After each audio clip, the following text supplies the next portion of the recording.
todos vocês. O assunto é muito importante e eu vou falar o que eu tenho que falar e vou pedir para vocês compartilharem. Veja só, é o seguinte, gente, os generais não querem conversa com o PT de jeito nenhum. Veja isso, os generais se recusando a conversar com a equipe de transição. Isso é muito importante, isso é muito delicado. E eu vou explicar para vocês que isso, quem me falou muito em off, né? Não pediu até para não ser identificado, mas é óbvio, gente, é uma conclusão óbvia que os generais não querem conversar com a equipe de transição. Como é que um general de exército que tem uma carreira construída, cheio de elogios, cheio de trabalho orgulhoso em defesa da pátria, vai se sentar com bandidos? Como é que nós vamos fazer isso? Como é que nós vamos fazer a união de generais do exército para conversar com bandidos, com uma quadrilha? Então está muito difícil isso acontecer, eles não querem se sentar mesmo. Você imagina eu, como coronel da polícia, me sentar com um bandido, conversar e ficar trocando ideia, ficar falando de política, ficar falando de defesa nacional, ainda mais com essa ameaça que eles estão tendo no cangote deles, de acabar com as Forças Armadas, de nós não termos mais Forças Armadas e entregarmos as nossas fronteiras para A, para B ou para C. Lembre-se que em volta do Brasil, todos os países, com exceção do Uruguai e do Paraguai, são todos países de esquerda. Se nós abrirmos as nossas fronteiras, acabou o Brasil. Os comunistas vão invadir aqui mesmo. Esse é um dos vários motivos pelos quais os generais não querem papo de jeito nenhum. É muito importante, muito delicado esse momento. As coisas estão andando de uma forma muito tensa. A corda está super esticada mesmo. E não há como a gente colocar um azeite, azeitar essa conversa, porque é água e óleo mesmo. Não se misturam. Imagina um general dizendo assim: eu aceito ser o ministro da defesa, eu aceito ser o comandante do exército, eu aceito ser o comandante da aeronáutica, eu aceito ser um comandante da marinha, que são todos generais. Eles vão perder o nome, vão perder a honra, o nome vai ser jogado no bueiro, né? Ele não vai fazer isso, jogar a sua carreira, o seu nome que ele demorou para construir, desde quando entrou nos bancos escolares das academias, seja na AMAN, Academia Militar das Agulhas Negras, na AFA, Academia da Força Aérea, ou na Escola Naval, que é de onde saem os oficiais que chegam ao posto de general 4 estrelas, e cada um então pode chegar a comandar a sua força, Marinha, Exército e Aeronáutica. Você imagina se eles vão conseguir olhar na cara de bandidos, que já sabem exatamente o que esses bandidos fizeram no passado. E eu quero dizer, não sobre a greve em si, mas eu quero extrair lições da greve. E gostaria de chamar a atenção de todos para alguns problemas que nós vamos começar a vivenciar daqui para frente, a partir do momento em que o povo começou a perceber que ele verdadeiramente é o detentor do poder. Começou a perceber que o que está escrito na Constituição Federal, que todo o poder emana do povo, não é só para estar escrito, é para ser praticado. E isso vai causar muitas mudanças na nossa vida e principalmente na vida política deste país. O que está acontecendo, ou o que aconteceu, pode surpreender apenas quem nunca estudou história.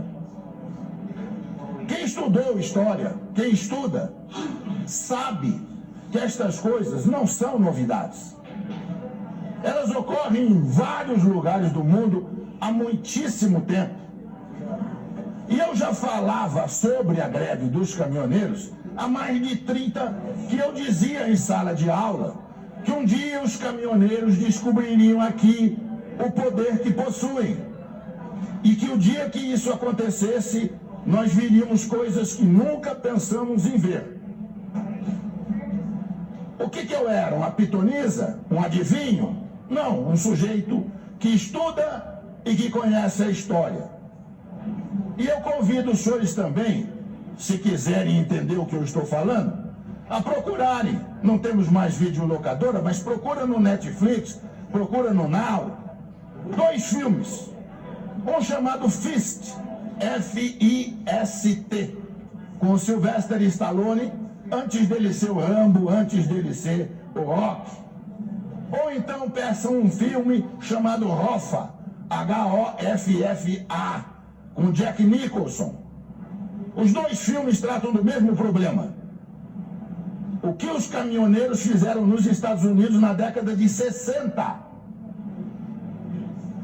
O presidente do Sindicato dos Caminhoneiros da América do Norte, dos transportadores de de carga, o Jimmy Hoffa, um dia à noite foi buscado em casa por 4 pessoas e nunca mais se ouviu falar dele. Nem o rastro, nem o cheiro.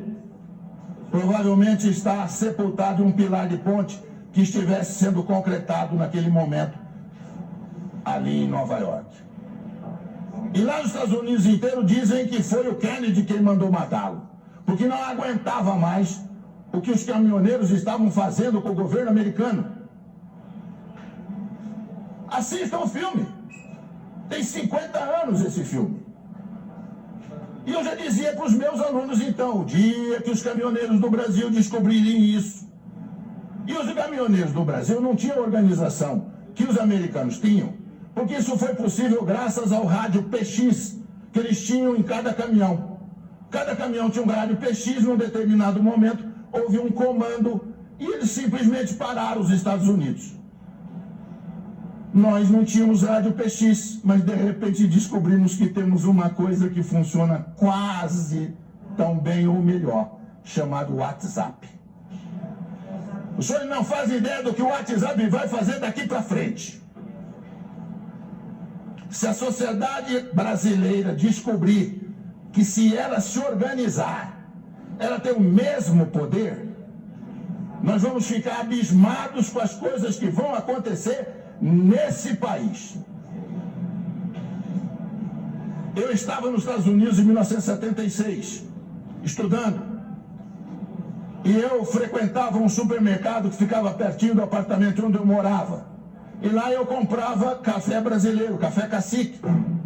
Pois um dia eu cheguei no supermercado, havia uma placa na prateleira onde estava o café, cheio de latinha de café cacique, e a placa dizia assim: não compre café brasileiro. E eu fiquei surpreso, eu falei, se o proprietário não quer vender café brasileiro, é só tirar da prateleira. E aí eu fiquei sabendo que era uma entidade de organização civil, de defesa dos trabalhadores da indústria de calçado dos Estados Unidos, de calçado, que tinham colocado aqueles cartazes em todos os supermercados nos Estados Unidos. E aí procurei saber junto ao meu professor na escola o que estava acontecendo, e ele disse: o sapato brasileiro está entrando nos Estados Unidos a um preço muito baixo e está tirando emprego dos trabalhadores americanos. E nós suspeitamos que é o governo brasileiro que está isentando de impostos os calçados. Por isso que eles estão chegando aqui a esse preço aviltante. E o sapato é melhor do que o nosso, vende mais, e nós estamos perdendo emprego. Então, o que nós vamos fazer? Boicotar os sapatos? Não, inteligentemente, boicotar o principal produto de exportação do Brasil, que era o café. E puseram a tabuleta: não compre café brasileiro. Aí perguntei ao professor, mas por que o dono do supermercado deixa colocar no supermercado dele um cartaz desse que prejudica ele? Ele disse, porque se ele não deixar, eles vão boicotar o supermercado inteiro. Inteiro. Eles vão ficar na porta do supermercado com placas avisando que ali tem gente contra os interesses dos trabalhadores americanos. Isso chama-se organização da sociedade civil. A Coca-Cola mudou nos Estados Unidos a fórmula da Coca-Cola, botando um pouco mais de açúcar na fórmula. Surgiu uma coisa que ninguém sabia que existia: a Sociedade Americana dos Bebedores de Coca-Cola sabor tradicional. E boicotaram a Coca-Cola, que foi obrigada a recuar e voltar a fabricar Coca-Cola na fórmula antiga. Isso chama-se organização da sociedade civil.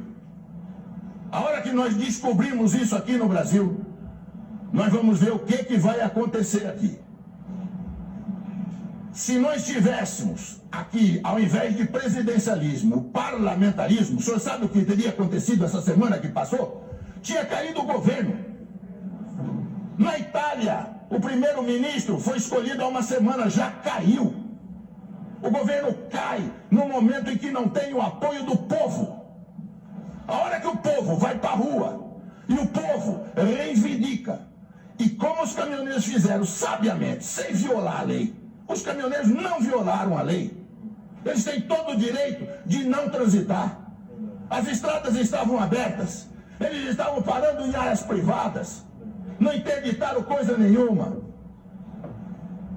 E mostraram o poder de obrigar o governo a ceder em tudo.